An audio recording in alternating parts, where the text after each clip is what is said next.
제가 지난주에 우리 어머님 생신이어서 가족 모임을 가졌습니다.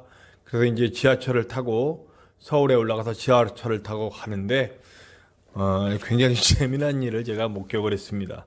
네. 어떤 재미난 일이냐면 재미난 일이기도 하고 기특한 일이기도 하고 아름다운 일이기도 하고 좀 유머스러운 얘기도 한데 이렇게 정확하게 앞을 끌어놓네요.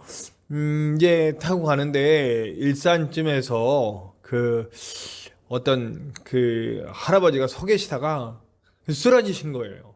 뭐 어떤 이유인지 모르겠는데 쓰러졌다 이제 잠깐 정신 차렸는데 그때 그 즉시 제 옆에 앉아있던 아가씨가 우리 여자 청년이 벌떡 일어나더니 달려가서 그분을 그냥 막 일으키고 막 세우고 막 온 정성을 다해서 그냥 너무 번개처럼 일어나가지고 그렇게 하고 나갈 때 이제 그 떨어져 있는 모자까지 다 들고 바깥에 나가서 씌워드리고 들어오기까지 했습니다. 네, 굉장히 아름다운 얘기죠. 근데 문제는 여기서부터입니다. 네, 모자를 씌워드리고 들어왔는데 앉아있던 한 할아버지가 머리를 만지시면서 그거 내 모자인데 이러시는 거예요. 그거 내 모자인데 머리가 이렇게 중간에 이게 소갈머리가 없으시더라고요. 그래서 소갈머리 깔려 모자를 썼는데 이 할아버지가 쓰러지시면서 그 앉아 계신 할아버지의 모자를 건드려서 모자가 땅에 떨어진 거예요. 근데 이 여청년은 그것도 모르고 이 아가씨가 달려나가가지고 이거 일으켜주고 세워주고 모셔 바깥에 내드리고 모자까지 떨어져 그 모자가 할아버지 모자인지 알고 씌워드리고 들어온 거죠. 근데 그 다음에 그 할아버지가 약간 장난기가 발동하셨는지 아이 머리가 시원하네 계속 그러시는 거예요. 그러니까 이 청년이 그 말이 나올 때마다 죄송합니다 죄송합니다 옆에서 보던 모든 사람들이 다 흐뭇했어요. 흐뭇했을 뿐만 아니고 저도 그 모습이 너무 기특하고 귀엽더라고요. 근데 그냥 머리가 시원하네 잠깐 그럴 때마다 죄송합니다 죄송합니다. 자, 제가 그 청년을 보면서 그 청년의 삶의 태도에 대해서 굉장히 감사했습니다. 저런 청년이 있으면 하나님 감사합니다. 이런 생각을 했어요. 이 청년의 삶의 태도인 거죠. 쓰러지는 순간 즉시 앉아있던 자리에서 확 달려나가더라고요. 네. 이 청년은 뭐 그 순간 뭘 판단하고 재고 이런 거 없는 거예요. 그냥 삶이 그런 거예요. 어려움 당한 사람이 있으면 도와줘야 된다. 뭐 이런 삶의 자세가 딱 잡혀 있는 것 같았어요. 그 모습을 보는 모든 사람들이 다 흐뭇했고 즐거웠고 또 그 모자 사건까지 벌어지면서 주변이 굉장히 화기애애졌어요. 모자를 잃어버리신 분도 계속해서 그 청년이 너무너무 예쁘다는 것을 계속 눈빛으로 주고 있는 걸 제가 옆에서 봤습니다. 저도 역시 그 청년 이렇게 서가지고 막 어쩔 줄 몰라 하는 그 청년이 너무 귀엽고 너무너무 그랬던 기억이 나요. 그러면서 제가 이제 제 자랑을 또 요때 또 하잖아요. 저도 그런 적이 있거든요. 제가 어떤 모습이었을지 제가 이제 하나님께 서원을 하고 신학교를 가서 신학교 1학년인지 그랬을 거예요. 아마 1990년 그때쯤일 거예요. 그때 이제 제가 좋아하던 이선희 씨의 LP 레코드판을 하나 사가지고 집으로 가는 길인데 저희 집을 가려면 구의역에서 내려서 지하철 구의역에서 내려서 마을버스를 타고 들어가야 돼요. 근데 그 마을버스를 기다리는 그때가 굉장히 더운 날이었어요. 그런데 앞에 있던 여성분이 그냥 정신을 잃고 쓰러지는 거예요. 저도 뭐 이거 에피판이고 뭐 싹 집어던지고 그분 막 깨우고 들쳐업고 막 뛰고 이리저리 뛰어다녔어요. 병원에 가려고. 근데 들쳐업고 뛰는 동안 이분이 깨셨네. 저 내려주세요. 그래가지고 다시 와서 이제 이렇게 일어났으니까 막 들쳐업고 막 그냥 뺨 두드리고 막 별난리치는 깨가지고 이렇게 하는데 이제 이렇게 아주 차가 와서 이제 태우는데 그 LP판을 그 아가씨 건지 알고 주려고 그랬어. 제 겁니다. 그러고 받았던 기억이 있어요. 네. 좀 비끄무리한 얘기인데, 저도 뭐 그때 제가 기억이 떠오르는데, 뭐, 저도 뭐 즉시 뭐 판단하고 이거 어떡하지 뭐 이런 게 아니라 그냥 일단 이 여자 위험에 당한 이 사람을 도와줘야 되겠다는 생각밖에 없어서 막 들쳐 업고 뛰고 막 다시 돌아오고 막 택시 잡으려고 달리고 막 하여튼 우왕좌왕했던 모습이 되게 웃겼을 거예요. 제가 지금 생각해도 제 모습이 굉장히 웃겼을 것 같아. 근데 주변 사람들은 굉장히 귀여웠겠다. 제가 지금 이 청년을 보는 그 모습하고 비슷했겠다라는 생각이 들었어요. 제가 오늘 왜 이런 얘기를 시작하냐면 삶의 태도에 대한 얘기를 하려고 합니다. 삶의 태도. 삶의 태도에 대해서 그리스도인들은 상당히 심각한 생각을 갖고 있어야 돼요. 우리가 예수님을 믿는다라고 하는 것은 어떤 삶의 태도로 바뀌었는가 하는 거예요. 제가 오늘 새벽에 회개에 대한 얘기를 했어요. 느부갓네살 왕의 회개에 대한 얘기를 했거든요. 느부갓네살 왕의 회개의 핵심은 뭐냐면 삶의 전환이에요. 삶의 변화예요. 그리고 그가 하는 모든 고백들이 깨달았고 이제 돌아섰다라고 하는 고백이었거든요. 돌아섰다는 고백이에요. 하나님께로 돌아서고 하나님의 영광을 나타내는 대로 돌아섰다는 게 핵심이에요. 진정한 회개는 삶의 방향 전환이라는 거예요. 예수 그리스도를 믿고 그리스도인이 됐다라는 것도 그리스도인 이전의 삶과 그리스도인 이후의 삶의 전환이 되어 있느냐가 문제라는 거죠. 내가 예수님 믿고 구원받았다라고 하는데 이전의 삶과 지금의 삶이 전혀 변화가 없어요. 아무것도 변하지 않았어요. 삶의 태도에는 아직도 문제가 있어요. 그렇다면 당신은 당신의 구원을 의심해 보라고 제가 여러 번 말씀드렸습니다.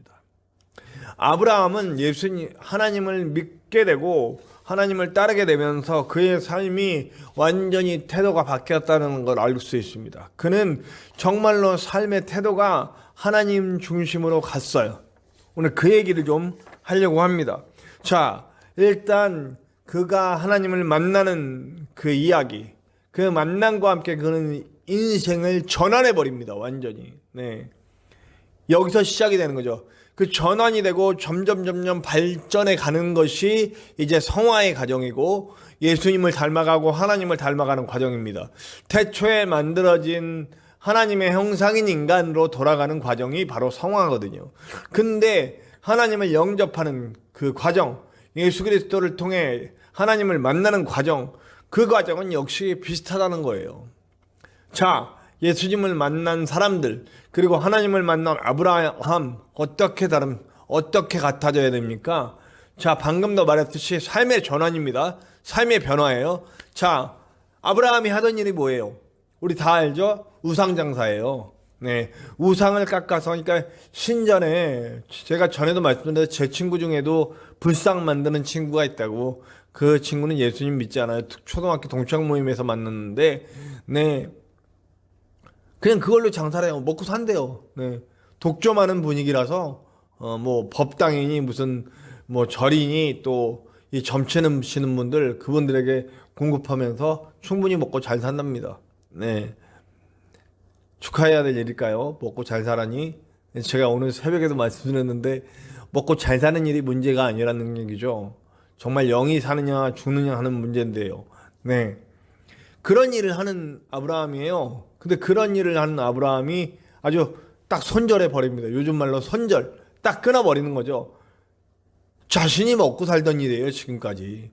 그리고 본토 친척 아비집, 제가 전에도 말씀드린 나의 고엘들이 있어요. 나를 보호하고 나의 편이 돼주고 나와 함께할 이 고엘들이 있는 곳을 떠나는 거예요.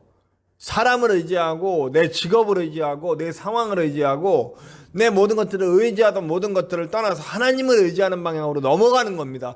완전히 삶의 방향을 전환시키는데 아주 180도로 전환을 시키죠.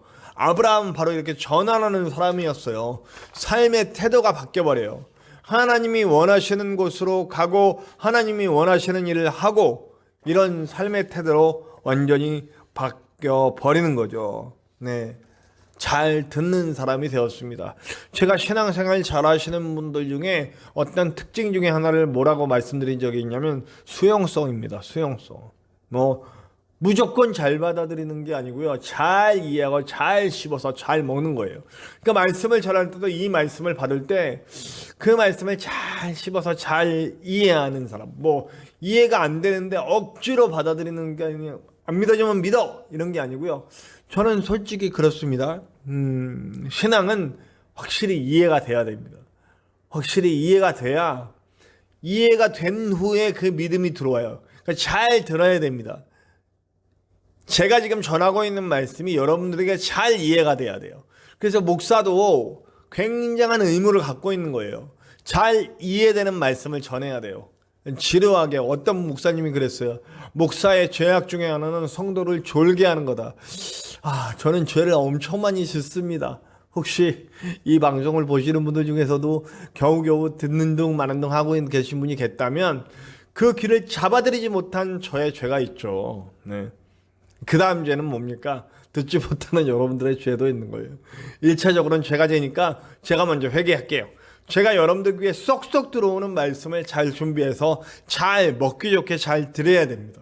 저는 그러기 위해서 날마다 말씀을 이렇게 연구하고 또 연구하고 수도 없이 전한 이 말씀을 또 한 번 해보고 또 한 번 해보고 그래서 제가 그랬잖아요. 제가 이제 원고를 남기지 않고 버리기 시작했다고. 왜냐하면 그 전에 있던 원고를 갖고 오면 그거 참고해서 그냥 대충 하니까요. 오늘도 이 말씀 붙들고 제가 막 씨름을 하는 거예요.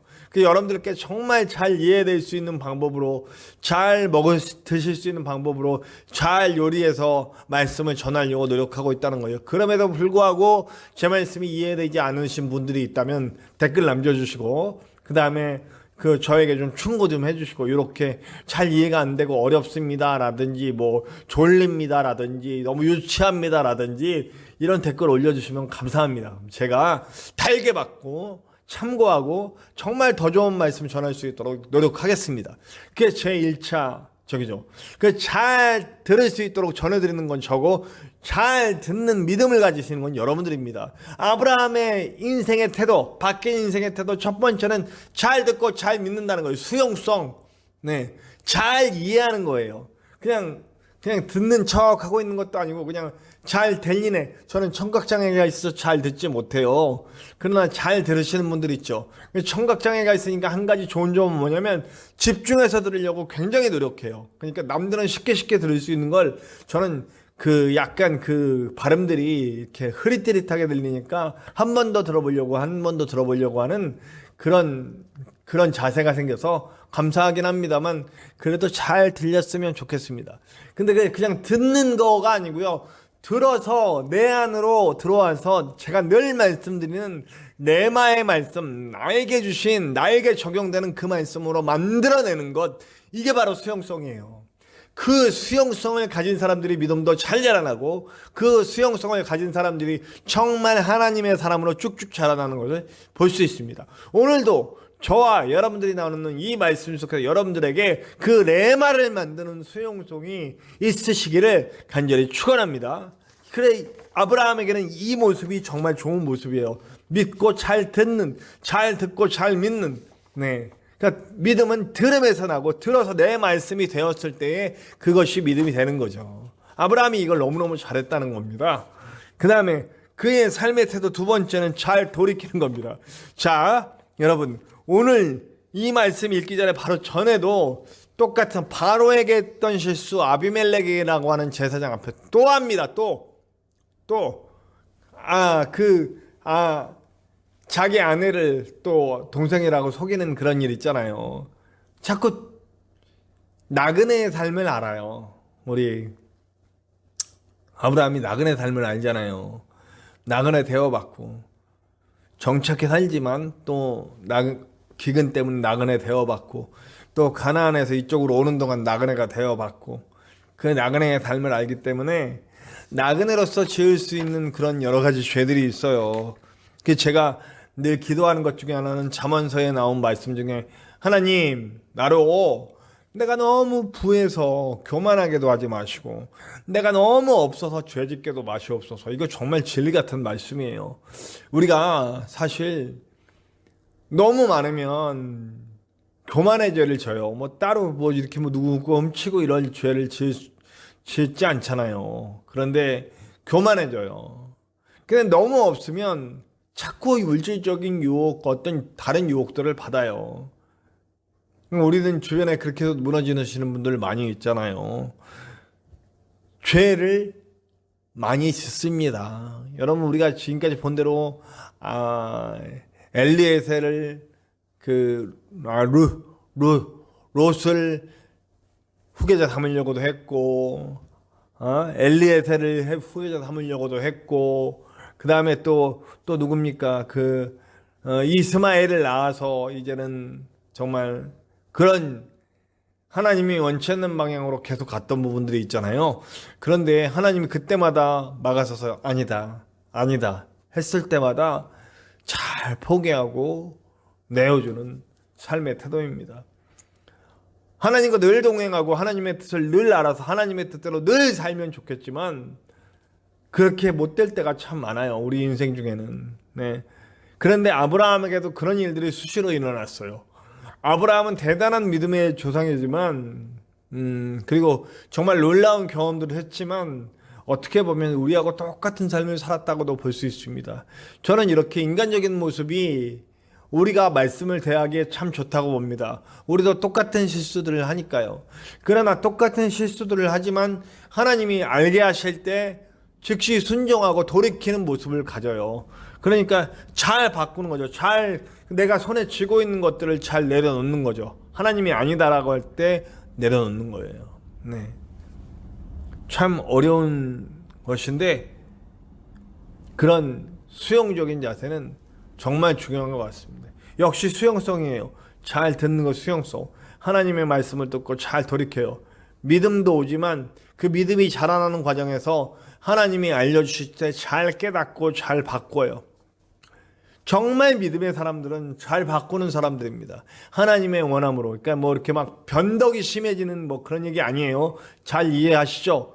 잘 바꾼다고 하니까 뭐 변덕이 심한 거 이런 게 아니라 내가 옳다고 생각하고 내가 원하는 것들을 하나님이 아니라고 하실 때 정말 고민을 하고 이렇게 막 씨름을 하지만 그 가운데 결국 하나님의 원함 쪽으로 선택하여 가는 것, 잘 내려놓는 것, 잘 돌이키는 것, 이것도 좋은 삶의 자세라고 하는 겁니다.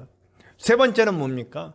저는 세 번째는 잘 섬기는 사람이었다라고 생각을 합니다. 우리가 읽진 않았지만 요 전장에서 이제 새 나그네가 오죠. 사실 새 천사예요. 어떤 분들은 하나님이시라고도 하고 예수님이시라고도 하고 뭐 어떤 천사일 확률이 저는 높다고 보지만 누구든 상관없어요. 어쨌든 하나님의 권위를 가지고 온 사람이에요. 하나님이 직접 오셨건 아니면 천사들을 보내셨건 아니면 예수님이 오셨건 그건 크게 상관은 없는 것 같아요. 어쨌든 이들은 하나님의 권위를 갖고 온 사람인데 사람의 모습으로 나그네로 지나갔단 말이에요. 아까도 말했지만 아브라함은 나그네의 삶을 아는 사람이에요.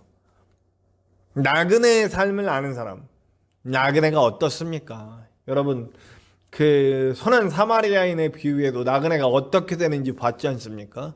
나그네는 제가 고엘 얘기하면서도 얘기했는데 어떻게 돼도 상관이 없는 사람이에요. 소속이 없기 때문에 이 사람은 해코자 하고 뭘 뺏어가도 주장할 수가 다 뺏기고 죽여도 아무런 어떤 방어 체계를 갖지 못한 사람들이에요.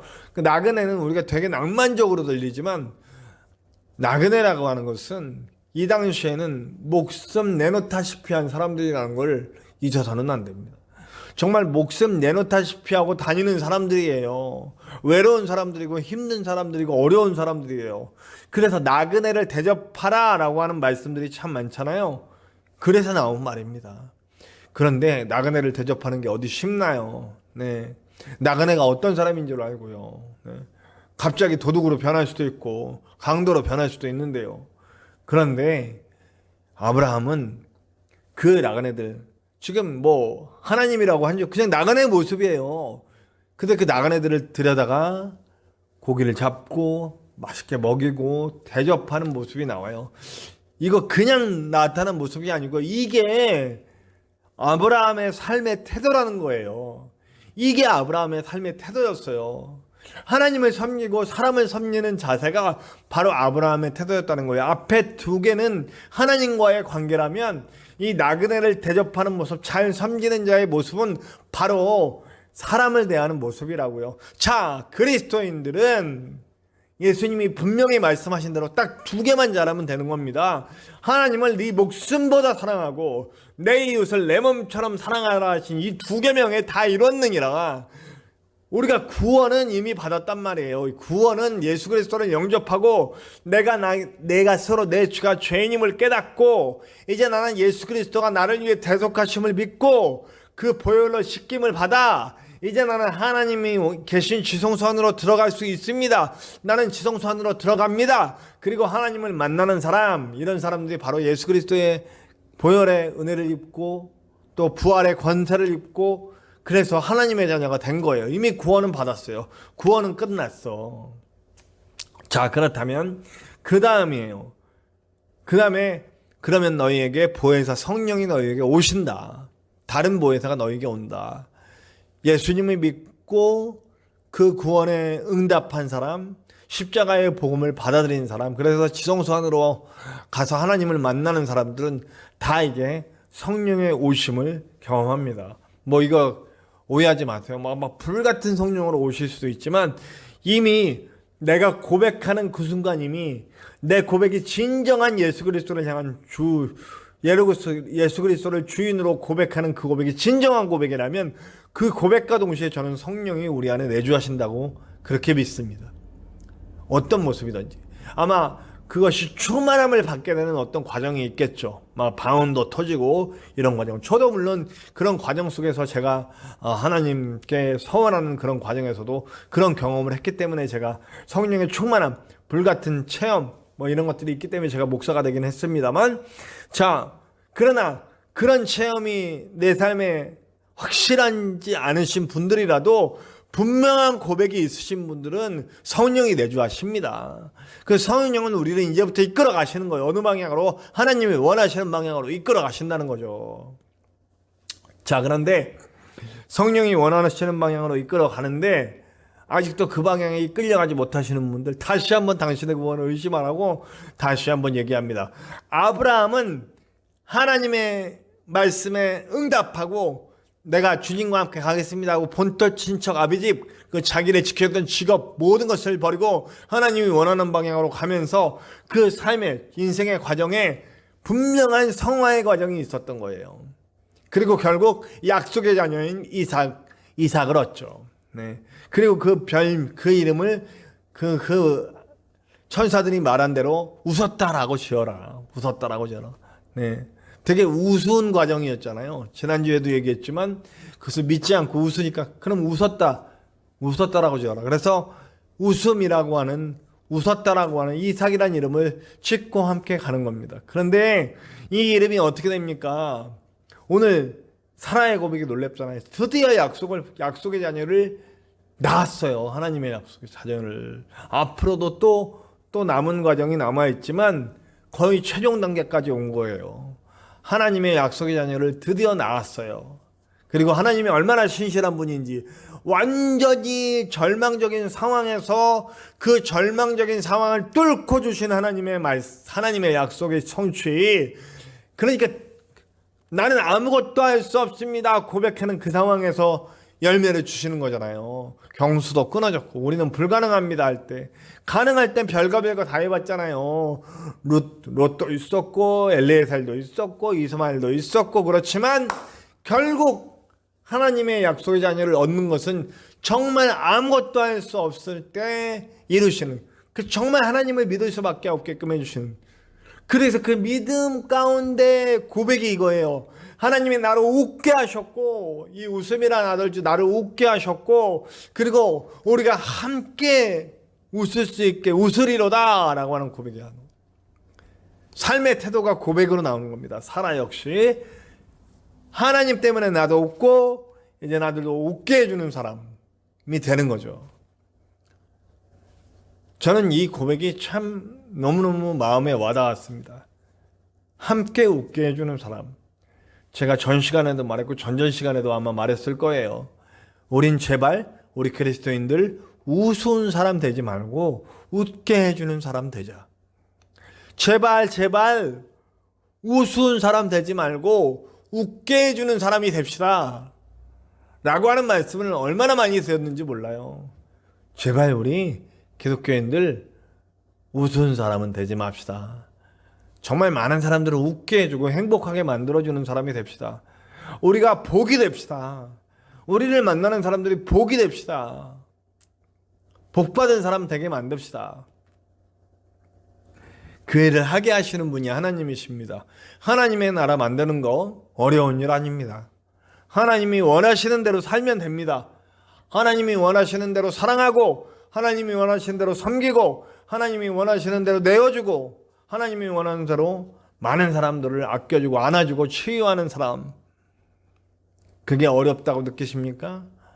내 안에 성령께서는 넉넉히 그 길을 갈 수 있게 우리를 인도해 가실 것입니다.